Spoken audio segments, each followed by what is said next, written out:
శ్రీ బెల్లంకొండ బెల్లంకొండ రామరాయ కవీంద్రుల లఘు పంచ లఘు స్తోత్రాలు. అందులో మొదటిది ఆత్మా స్తుతి స్తోత్రం చదువుకున్నాం.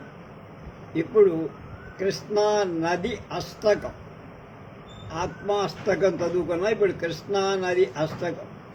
దీనికి చక్కని అర్ధతాత్పర్యాలు రాసిన వారు బ్రహ్మశ్రీ మేళ్ల చెరువు వెంకట సుబ్రహ్మణ్య శాస్త్రి గారు. ఇది ఇవాళ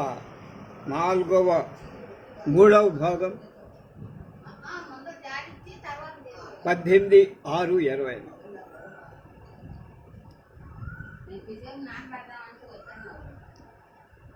సహ్యక్షమాధరవర ప్రభవే భవేనాసవ్యక్షమాగజన పాపలయాయ సృష్టే జహ్యస్మదీయ భవదావ భవూరుతాపం నహ్యస్తి మే విదతిరా గతిరత్ర కృష్ణే.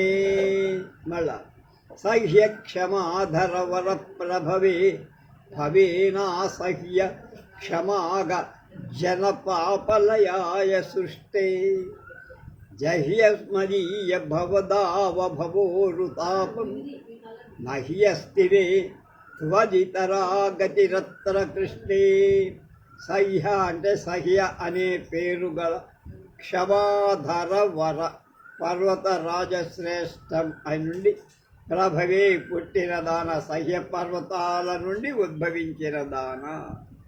అసహ్య తీవ్రమైన క్షమాగజన భూజనుల యొక్క పాపాల యొక్క లయాయ ప్రళయాని కోసం భవేనా శివుడి చేత సృష్టింపబడిన దాన.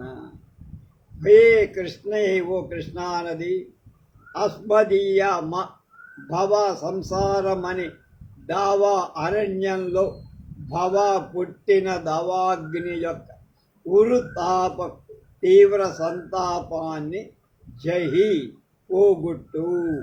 అత్ర ఈ విషయంలో నాకు త్వదితరా నీకన్నా వేరు అయినటువంటి గతి దిక్కు నాస్తి లేదమ్మా అని కృష్ణానదిని ప్రార్థన చేశారు బెల్లంకొండ కృష్ణ రామరాయ కవీంద్రులు.